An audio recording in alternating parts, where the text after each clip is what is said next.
Shalom, selamat pagi kepada kita semuanya.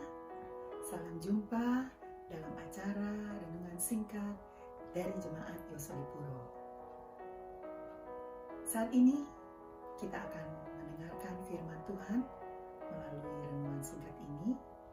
Tapi sebelumnya, baiklah kita akan mengundang Roh Kudus terlebih dahulu. Kita berdoa bersama-sama.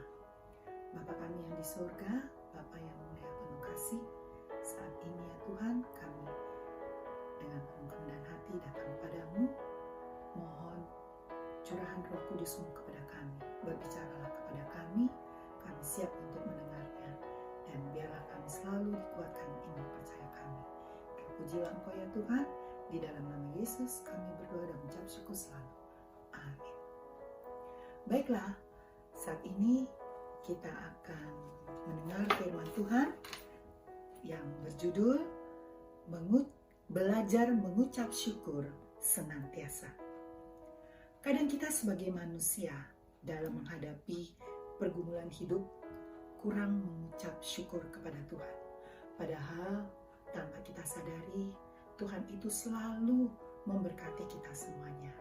Tetapi karena keadaan sebagai manusia, kita kadang-kadang kita tidak bisa menerimanya. Kita selalu menggerutu, bahkan kita bersungut-sungut. Sepertinya kita selalu tidak diperhatikan oleh Tuhan. Tetapi di sini kita bisa melihat, kalau sampai pada saat ini kita masih bisa melakukan hal-hal yang baik dalam hidup ini, itu berarti Tuhan masih ada di dalam kehidupan kita dan selalu memelihara kita, bahkan memberkati kita. Apalagi di era pandemi COVID seperti ini, banyak kesusahan, kesulitan oleh karena situasi dan kondisi yang kita tidak bisa pungkiri. Tetapi kita percaya pada Tuhan.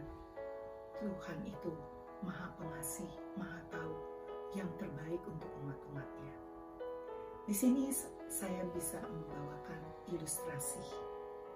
Mungkin dari ilustrasi ini kita bisa melihat bagaimana kita harus bersyukur kepada Tuhan. Ada dua orang sahabat yang sedang mengadakan perjalanan ke padang pasir. Seperti kita ketahui, padang pasir itu kering, panas. Jadi banyak membutuhkan air minum untuk tubuh kita. Dan pada saat dua orang sahabat ini mengadakan perjalanan, mereka kehabisan air minum. Mereka sudah mencari kemana-mana. Ya, karena padang pasir memang agak sulit untuk mencari air minum. Tiba-tiba lewat kafilah, dan akhirnya mereka membeli air minum pada kafilah ini, walaupun harganya sangat mahal dan hanya mendapat setengah gelas untuk dua orang. Yang satu orang ini punya pikiran positif dan yang satu lagi mempunyai pikiran negatif. Yang punya pikiran positif, dia sangat bersyukur dengan air itu yang dia dapatkan untuk dia bisa minum. Tetapi yang punya pikiran negatif, dia tidak bisa menerima karena dia rasa tidak puas. Bayangin setengah gelas berdua, dia sangat haus. Dia menggerutu, kenapa dapatnya airnya sedikit. Dia tidak rasa puas dengan air itu. Dan kalau yang positif, dia bersyukur, dia puji Tuhan karena dia bisa mendapatkan air walaupun sedikit yang bisa membasahi tubuhnya. Dari ilustrasi ini, kita bisa melihat orang yang bersyukur dan orang yang tidak bersyukur kepada Tuhan. Tentunya kita harus mempunyai pikiran yang positif. Kalau kita mempunyai pikiran positif, pasti kita akan selalu memuji nama Tuhan dan kita bersyukur selalu dengan segala apa yang kita terima di dalam hidup ini.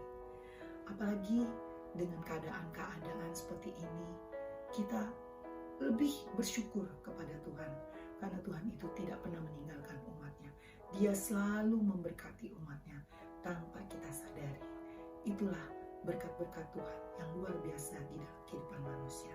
Baiklah, untuk mendukung firman Tuhan ini, saya akan bacakan di dalam firman Tuhan, yaitu 1 Tesalonika 5 ayat 18. Bunyinya demikian. Mengucap syukurlah dalam segala hal, sebab itulah yang dikehendaki Allah di dalam Kristus Yesus bagi kamu. Jadi biarlah firman Tuhan ini memuatkan kita untuk kita selalu tetap bersyukur dan bersyukur selalu kepada Tuhan. Kita tetap semangat, bersukacita dalam keadaan apapun yang kita hadapi, karena Tuhan tidak pernah meninggalkan kita. Tuhan selalu menjaga, melindungi, dan memelihara umat-umatnya yang setia kepada Dia. Kiranya Tuhan memberkati kita semuanya dalam nama Yesus. Amin.